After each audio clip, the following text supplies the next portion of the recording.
kowe? Iya, buat masa seorang budal ngancam kowe. Lu pateni kancane.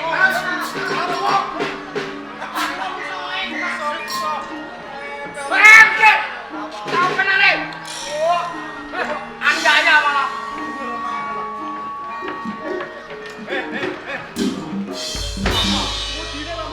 Mana Pak Yasin?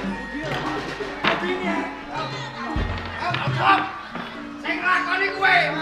Yo ngono bentang iki.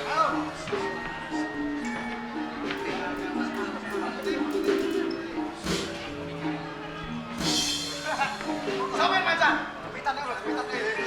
Ayo tanggung jawab lho, Den. Ayo, Cok. Tanggung jawab kowe. Cok, tungani. Sepasang lho. Cok. Bener.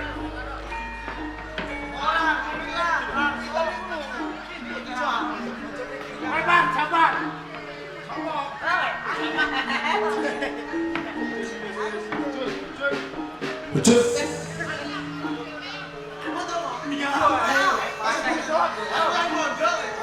Bismillahirrahmanirrahim. Kancane Jojo. Bismillahirrahmanirrahim. Allahumma barik lana mimma rozaqtana. Itu dulu apa? Mangan deh. Aku kok mangan bapak. Tutup. Iki mayit. Ele oh ya. Ya, balik ya. Apa? Siti. Apa tau ora? Apalah kau? Bismillahirrahmanirrahim. Yasin. Alhamdulillah. Bang tadi kaki iki. Lah aku gak roh.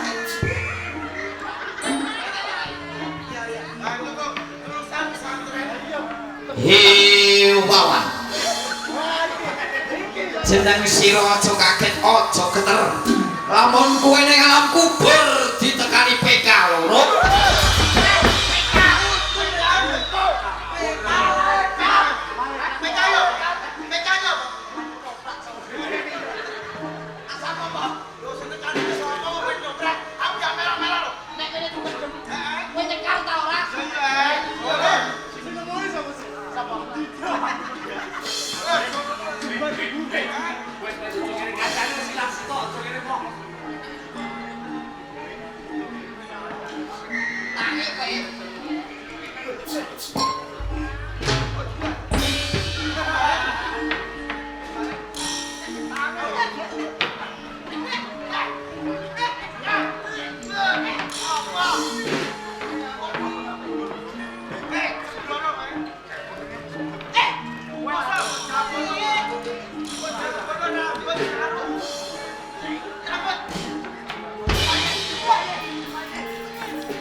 Wong kuda sebayung, apa kowe matai prajurit?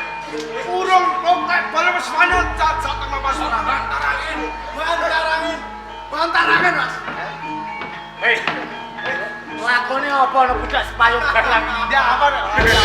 Iku lakon awan. Ya sing baku kowe kudu bali negaramu. Aja gawe geger katon juga lho. Ngomong apa kowe? Ngomong apa?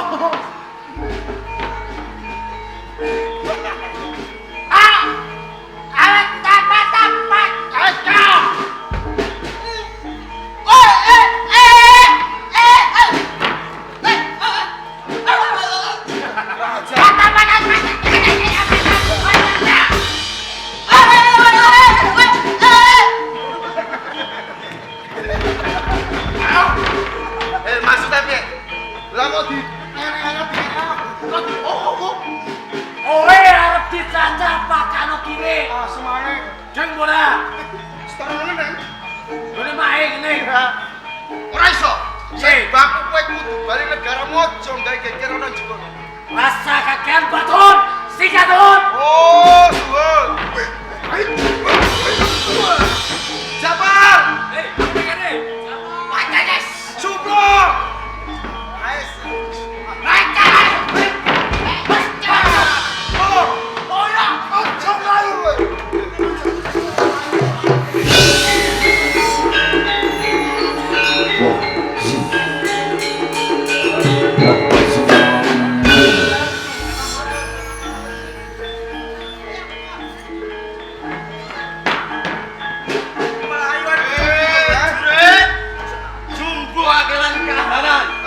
Mego katon belah.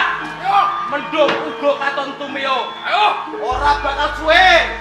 Raton gede bantarangin. Mong karyara. Ora usah blab-blab, aku coba. Sing ngrasi kowe ora. Bukteke. Hilang. Iya, sing mau kasih di. Hei, rene sing.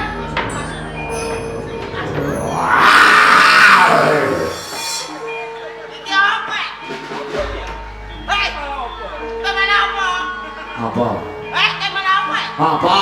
Kowe gimana apa? Aku Yo, tekek. Hei, rasa wedi. Mau mau mau mau mau mau.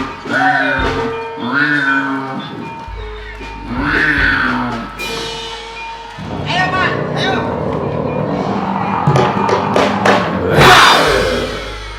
Satu. Ya.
Jurusan mataku modal.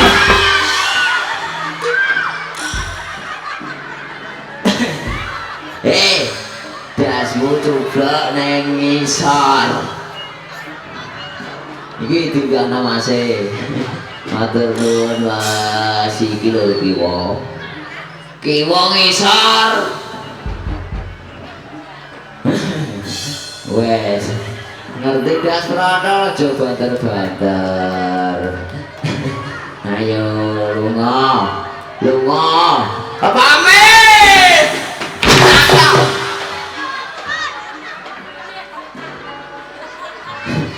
Goblok. Goblok.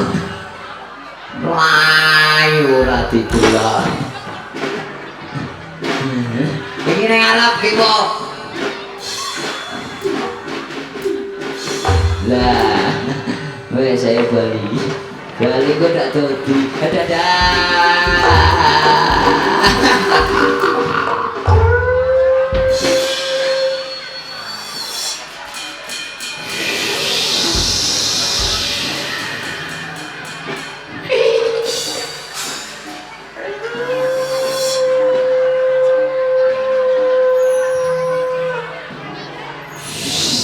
Hei!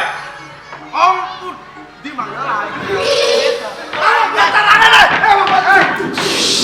Bantarangan! Melayu, cita ini. Ya! Bantarangan! Dia itu pecah ini. Setan di gudang. On! Mantu kamu bantarangan. Mana bantarangan piye? Aku gudang. Musuh selak ada. Tutus musuh. Kamu bantarangan. Apa? Ora ono. Goblok. Ayo mau wong bantarangan. Ora ya, Pon. Ora wong bantarangan. Aku wis ora wani perang. Aku iki nantang musuhe. Kon metu wong bantarangan. Tak edak-edak nek kene. Tenang. Tantang tenan. Nantang. Ono musuhe tantang kono. Mau ketemu lagi rono kok. Ono.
Mati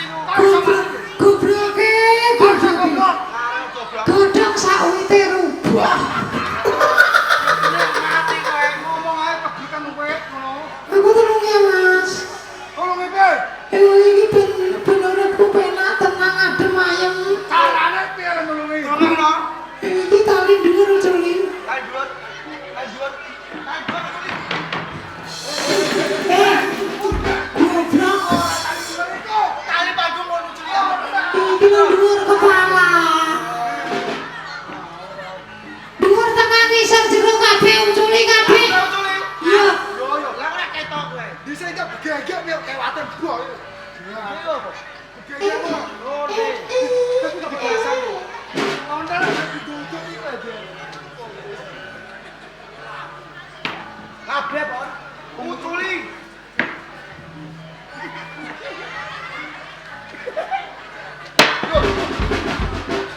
Suplo.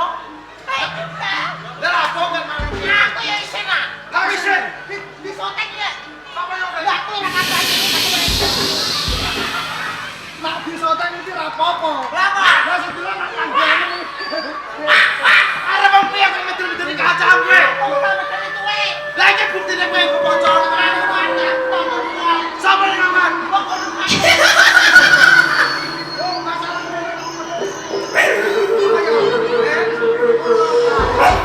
kowe pojok. Kok kacane kok medeni dhewe.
Sampai juga jago.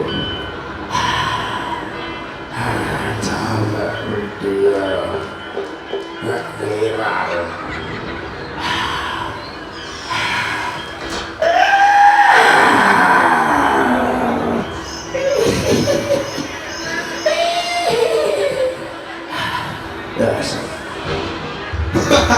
Ayo, joget bareng-bareng aja.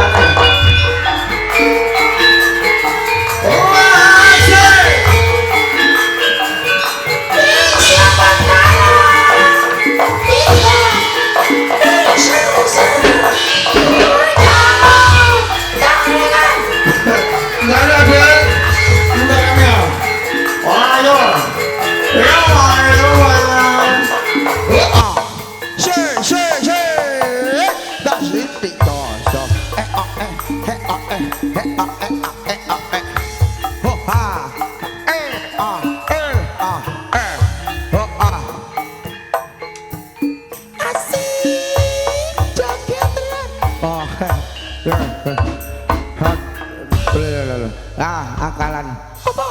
Aku metu kok bar iki piye? Wis demang kowe telat to, Kang. Telat piye no? Aku nang nggone jagonge fanku sik kok. Apa? Jagonge fanku. Ngece aku fanku lho brombrok nang nggone menanti aku ora kamot-kamot. Gayamu kok sapa wae ora kenal. Kowe ngece. Assalamualaikum warahmatullahi wabarakatuh. Waalaikumsalam warahmatullahi wabarakatuh. Kenal lo, iki lho sing bagus dhewe. jenengku muncul ngono. Kowe endi jeneng? Aku yang duwe Kang, jenengku Indang Sulastri. Wah, nang gua adek ngono kok. Pentekan cantik aku lho. Alhamdulillah, Dik. Perdana kayak bengi iki ya, Dik. Sowan nang desa Glentengan. Endi, Kang? Glentengan. Wah, aduh ya, Kang. Waduh piye? Wong cedak kene, cedak nang nggon sarapan esuk. Weh, lagi perdana iki acarane apa Kang muncul? Acarane iki mantenan, Dek lho. Wis tau dadi manten durung? Durung aku jen nom, jen cilik Kang, jen SMP. SMP ndi? SMP Jaken. Gayamu ngulete. Oh, wis didongakno ae. Dongakno kowe. Ngono? Iya. Muga-muga sing dadi nganten ya. Muga-muga ndang tok momongan. Amin. Amin. Amin. Sama wawadah warahmah. Amin.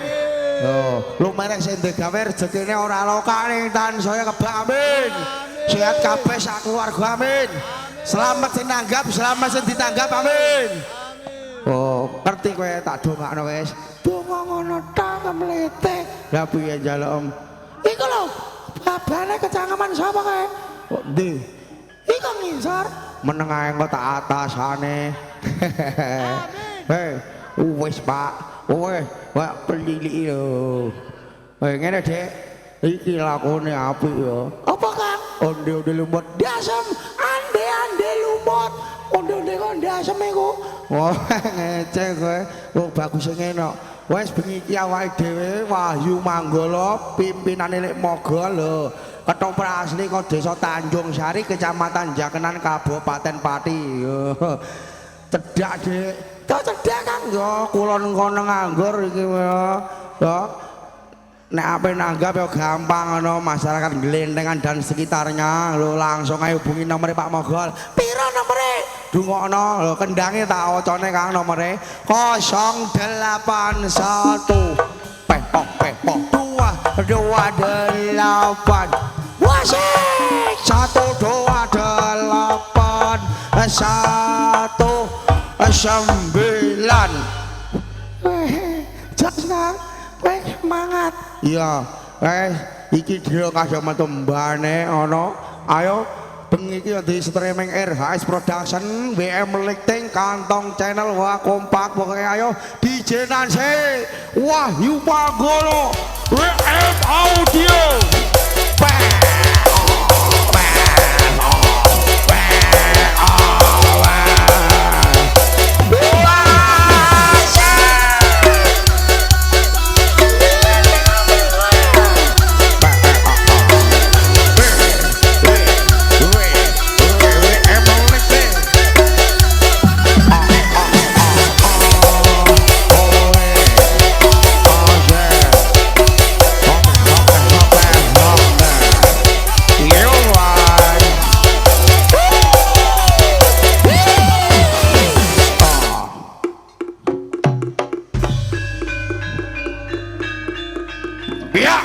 Biak singo mancane wo Yumanggala ambia Allah. Hei hosa barongan moto beling lek wanita tembile. Hosa dek dengan moto beling lek wanita tembile. Hosa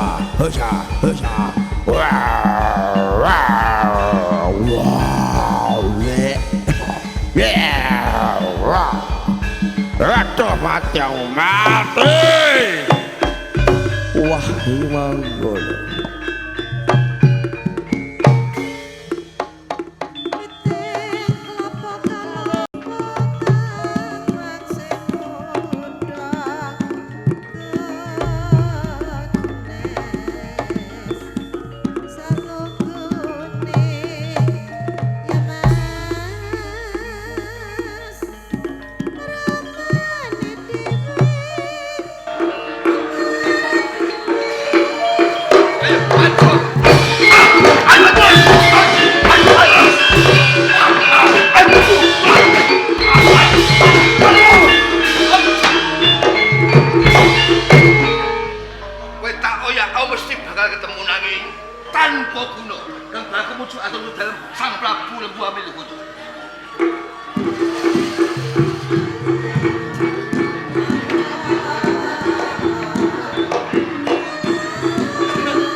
paring dawuh Kanjeng Adipati kula Swandono.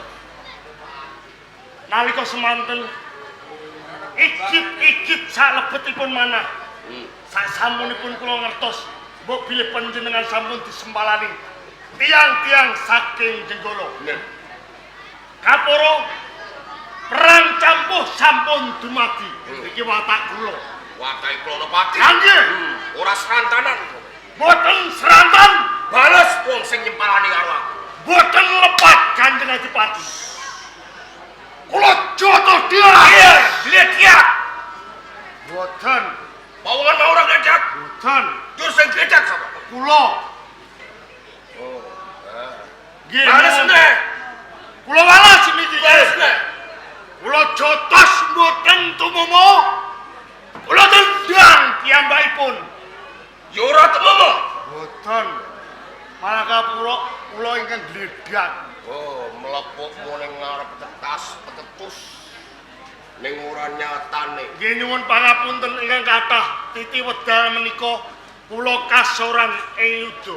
Yen ngono kuwi cabar ora bisa mboyong Galuh Candra Kirana. Ngaten. Niki saking pemanggih kula. Piye? Redening panjenengan sampun jejer wirang wonten ing Jenggala. Panjenengan kedah saged ngraosaken carem asmara kalih Galuh Candra Kirana niki saking pemanggih kula.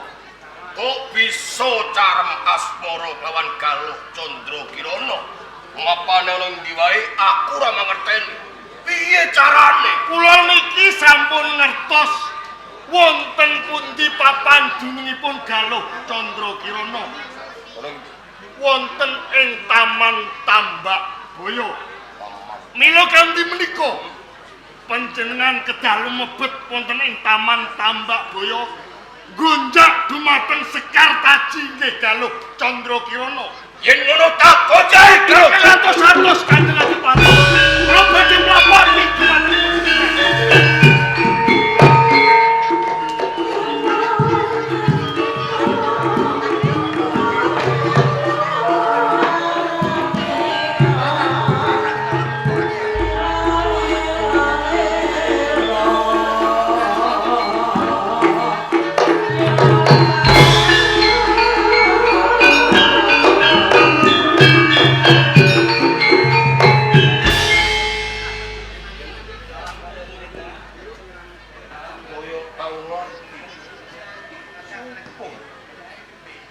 Galuh Candra Kirana. Loh, kok penyamika sampun tembang kalian kula? Mesti Sinten panjenengan menika? Klono Sewandana. Adipati ana ing Kadipaten Bantarangin. Rono Sewandana. Siwandono Adipati saka Bantarangin. Bantarangin. Mesti aku ngerti mergo apa? Rikala semono aku kelakon cedak kelawan kuwi. Nganti aku carem asmara kelawan kuwi kalau Candra. Kula Iya, saged kelawan panjenengan. iya, Lampah carem asmara. iya. Eh, Bareng kowe tak rangkul, aku glegak saka mbali. Aduh. Damel tratapan ing batos kula. Lho kula menika srawung kepanggih nembe sepindhah niki kok ngantos kula menika carem asmara. Caket kalian kakung. Bedhaipun kula wau panjenengan menika nyupena to. Ngipi. Sawanten niku nek ngendikan ngipine langkung rumiyin. Kersane mboten tratapan kula niki. Yen tak kandhaki ngipini dhisik mengko ora suruh fresh. Ning bareng tak nyatake. Jebul Galuh Candra Kirana iki ayune kaya widodari kang temurun ana ing Ngacapata. Iki tenan. Ora sia-sia nggonku ngipekke kuwe kan. Nyuwun sewu Kanjeng Adipati. Wah, damel to pitakon sajroning batos kula. Ing mriki panjenengan ngalem wono kalian kula. Ngantos kagawa Ngipi. estunipun iki wonten wigatos napa lho? Dadi ngono kuwi kowe ora krasa. Kula mboten kono napa ingkang Aku iki tresno karo kowe lho. napa? Tresno. Tresno gelem kowe dadi garwaku. Tresno kalih kula. Iya. Kanjeng Adipati. Bilih panjenengan dereng pirsa praturi pirsa. Bilih kula menika wau tiyang wadon ingkang boten kenya, tiyang wadon boten legan kula sampun gadhahi garwa. Aku ngerti yen kowe wis duweni garwa. Panji Asmara. Sampun pirsa bilih kula menika sampun gadhahi garwa. Niki napa menika tasih baca tresno kalih kula. Mergo banget tresnaku lawan Galuh Candra Kirana. Akhirnya jagat iki ora ana wong ayu kajaba kowe. Tresnane panjenengan boten tulus kalih kula. Tresnane panjenengan mawon nepsu kalih kula jalaran nyawang kanane kula Ora. kanjeng. Tresno sing batin tresnane lawan. Nah. Nganti tak rewangi mlebu ning taman tambak kowe. Kok aku tresno.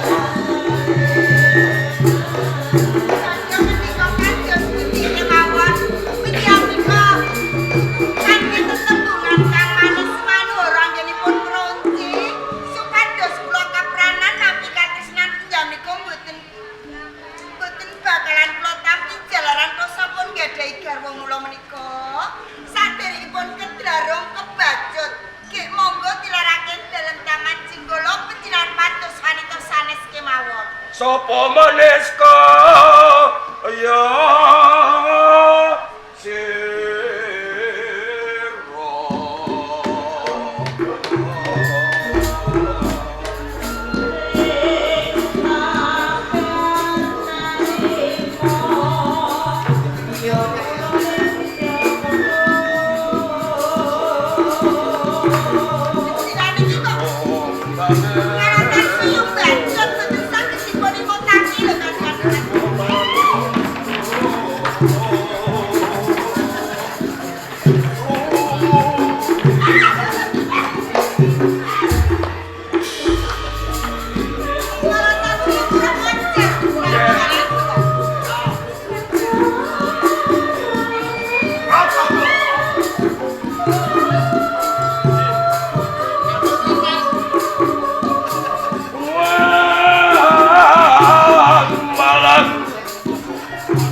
aku bakal samsoja.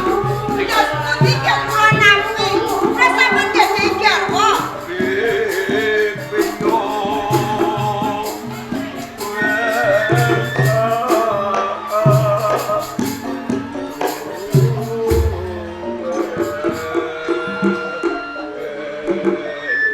Loh, Napa kok loh maksane? ini kalumu mau sing medhot aku. Sing medhot kenten jenengan sakmenika gantos ruginipun. Ijoli luwih saka iku. Napa? Mas, Mas, iku apa mote? Kowe njaluk apa wae ning kene bakal tak turuti. Aja nganti mudune lintang lan rembulan ora saguh. Ya napa kemawon penjan? Turuti. Wujuti? Waton aja rembulan karo lintang. Ataipun kakung ingkang kados ngaten menika nggadahi karep. Yo. Monggo ingajeng kula sampun mangertosi kekajengan panjenengan. Yen to badhe mundhut garwa kula. Kula menika ing mriki panjenengan kula paring pawangsulan. Kula mboten sagah jalaran kula sampun nggadahi garwa. Non, kowe ora saguh dadi garwaku. Lho, Bapak. Ora apa-apa. Nanging ning papan kene aku bakal bisa ngrasake kelawan wanitanmu. Panjenengan aku dirasake mboten enak. Malah. Kowe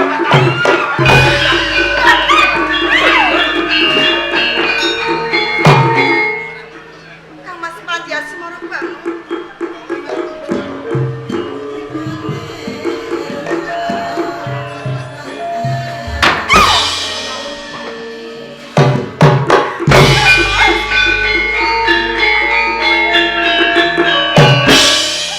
Napa penyamenika nyempalani kalian kula Kang Mas Panji? Perkara wis cetha. Dadak kowe takon. Kang, kowe kuwi wis duweni bojo, duweni garwa. Kene ngopo dadak isih caket lawan Prioli? Apa pancen piras tresna meneh lawan aku? Kang Mas Pandiasi moro bangun. Penyamenika dawa kula ingkang kados ngaten menika lepan. Badan kula tresna kelawan panjenengan pembasan. Nyawa kula ulungake kagem panjenengan Kang Mas. Aku ora nyilih mripating liya. Aku mangerteni dhewe lamun to kowe wis wani caket kawan Prioli saya-saya kok alas. Kula wau wonten adipati saking Bataran.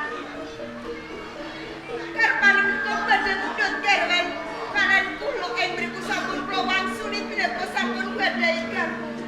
Tur marang kula mboten bakal napa nuruti dados kajenganipun.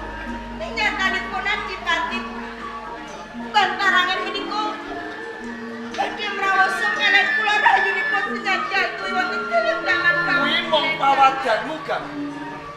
Lamun to kabeh mau ora kedanangan.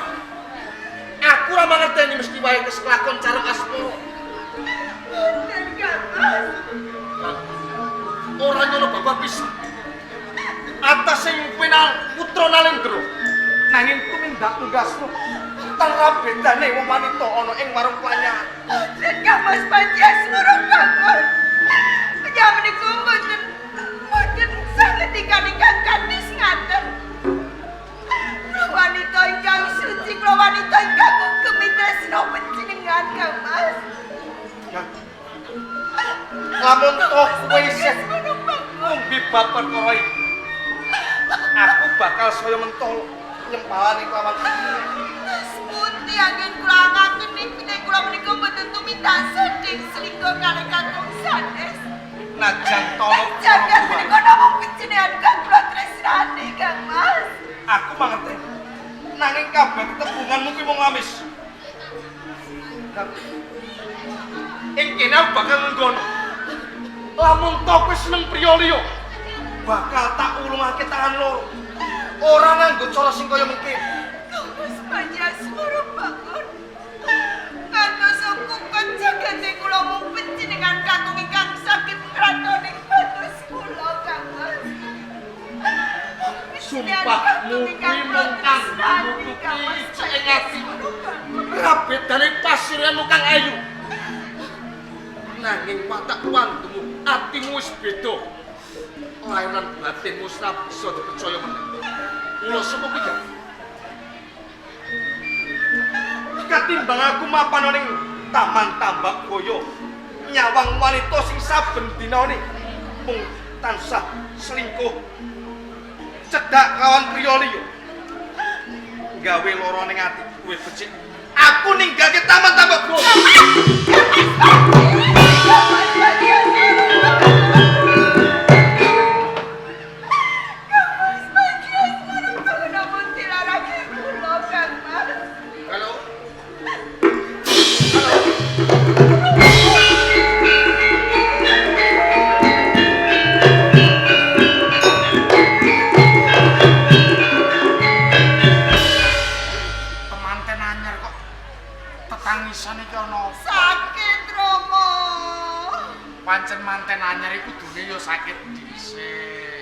mengko penake tiba mburi.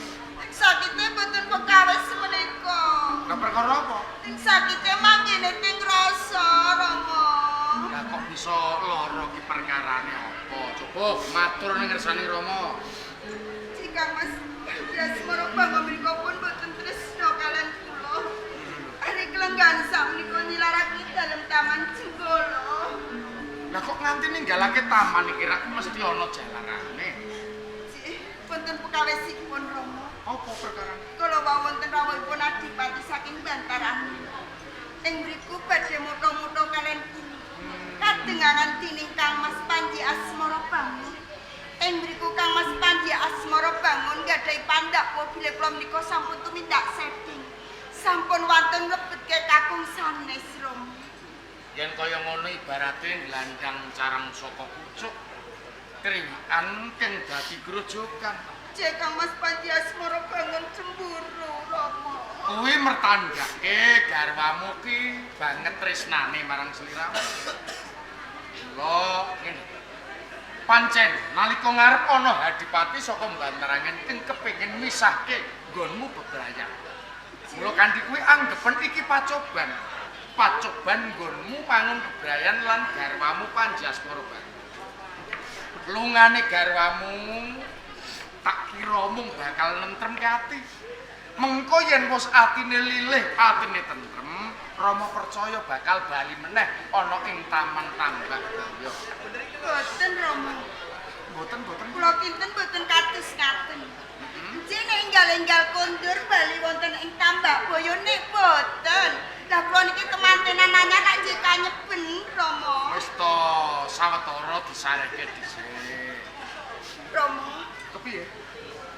bilih dipun keparengaken kula badhe ngupati Kang Mas Panji Asmara Bangun. Wonten pundi dunungipun Rama?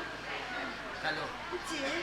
Sliramu ing kene nadyan putra mantu nanging wis Rama rengkuh kaya dening putraning Rama dhewe. Ning kula mriku mboten saged pepisahan kaliyan Kang Mas Panji Asmara Bangun Rama.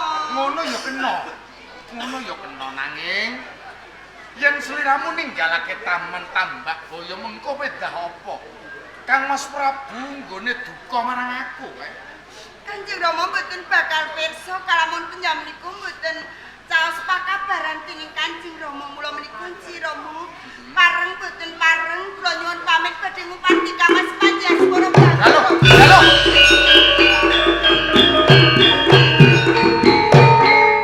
Kedadian kok malah kaya ngene iki kepiye? Dagang kudu Warsa. Kornas. Gini Kakang.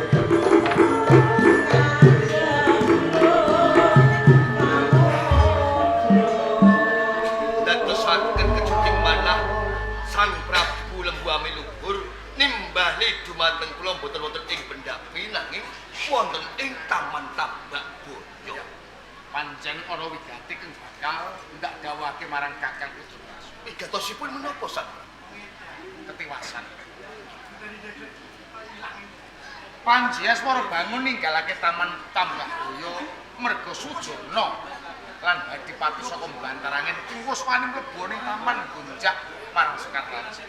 Semono uga Sekartaji uga ninggalake taman. Banjur kepiye, Cok?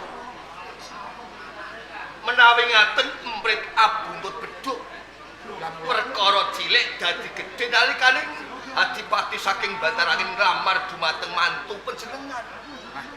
Kula sawu mesake putraku Asmara Bangun lan Galuh Candra Kirana mula kanthi kuwi sebar payung prajurit ing Jenggala upadinen yen wis ketemu kang gelis jaken bali. Sang Prabu, kula boten badhe kepati-pati wangsul ing Jenggala kalamun dhewe pikantuk titik lah. Patur Kakang tindak.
Asmara bangun.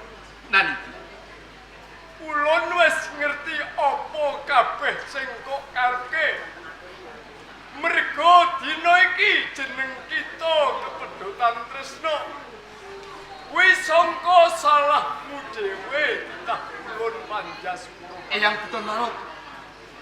Kenging menapa sedaya perkawis menika punjering kalpatan dumunung wonten ing kula. Lajeng lepat kula manggen pundi Eyang Buton Marut. Pancen tresna kang sejati. Kuwi akeh pacobane. Ning sejatine garwamu kuwi ora luput. Ning jeneng kita ndakpo kelawan garwamu. Kok anggap garwamu kuwi luput. Mongko jeneng kita kurang waspada titah ulun Panjaspura bangun. Eyang Buton Marut. Kula mboten namung ndakpo. Ning kula mangertos piyambak bilih diajeng Galuh Candra Kirana sampun tumindak sedheng caket kalian priyoli. Ning sejatine kuwi ora titah ulun Panjaspura bangun. Apa jeneng kita isih tresna kelawan garwamu titah ulun? Eyang Buton Marut. Mboten kula selake pancen wonten sak lebetring manah kula tasih nggadahi tresna kalian diajeng Galuh Candra Kirana. Yen pancen jeneng kita isih tresna kelawan garwamu, iki ana syarat sarana. Jeneng kita bisa tinemu kelawan garwamu titah ulun Panjaspura. Wonten margi ing pamrihipun kula saged mangertosi sepinten agengipun Galuh anggenipun tresnani kaliyan kula. Kaya ngono plekoto. Lajeng margipun kados pundi Eyang Buton Marut? Syarat saranane kowe kudu lukar busana gantiya busana sudra. Kowe tumapao ana ing desa Karangkulusan. Kowe kudu ngenger ana ing ngersane Mbok Randa Karangkulusan. Ning jeneng kita aja nganggo jeneng Panjaspura bangun. Lajeng Nganggo jeneng ande lumut.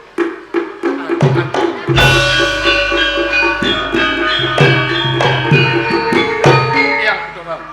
Sakwise titah ulun Panjaspura bangun, jeneng kita yen wis bisa nampa, ulun bakal bali ning kahyangan Salendra Bawana plekoto. Namung nderekaken matur sembah nuwun pitutahipun Eyang Buton Marut.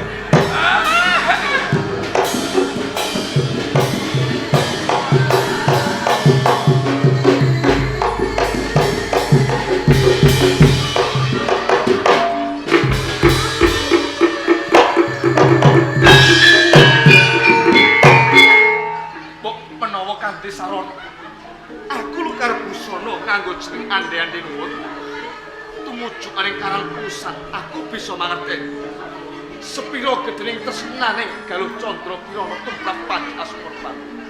Sawetara aku bakal tumuju aring Karangkulusan.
Lantaran pusaka menika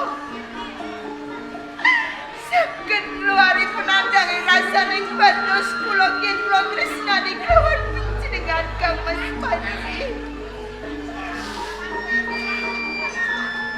Kang Mas Panji asmara banget. Kalau Cendra Kirana pamit.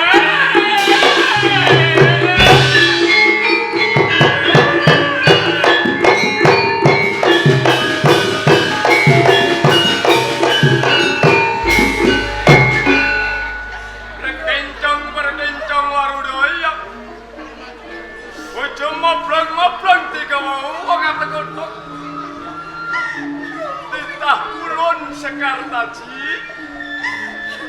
Kowe arep tumindak apa plekodhok? Kula badhe sudah salira jalaran ari kalenggan menika kula pisah kaleng garwa ingkang kula tresnani. Jeneng kita arep suduk salira. Kabeh ulun wis mangerteni. Mula sangka kuwi titah ulun Sekar Taji. Jeneng kita aja gampang mupus. Yen jeneng kita isih tresna kawan garwam, kuwi ana syarat-syarat. Jeneng kita bisa tinemu. Pemanggenipun kula saged kepanggih kalian Kang Mas Panji asmara bangun Rama Pikulun. Titah ulun Sekar Taji. Nggih. Iki ana syarat-sarana. Jeneng kita bisa tinemu kelawan garwa sing kok tresnani. Ning syarat-saranane jeneng kita kudu Lukar Busana. Gantiya Busana Sudra. Tumuju ana ing desa Ndadapan. Jeneng kita Suwita utawa Ngenger ana ing Mbok Prondo Ndadapan. Ning jeneng kita aja nganggo jeneng Galuh Candra Kirana ya Sekar Taji. Nganggo jeneng Klething Kuning.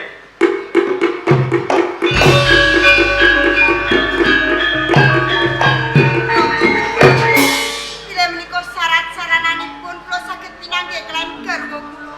Kula sagah Rama Pikulun. Yen pancen jeneng kita wis ana kesaguhan, ulun bakal bali ning kahyangan Salendra Bawana. Kira aku tindak.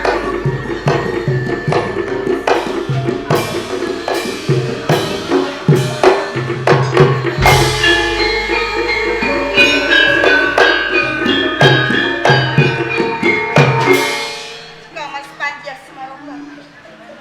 Syarat-saranana sinaosa aurat kados pundi kemawon badhe kula lampahi. Rama Pikulun, kula astakaken dawuh panjenengan.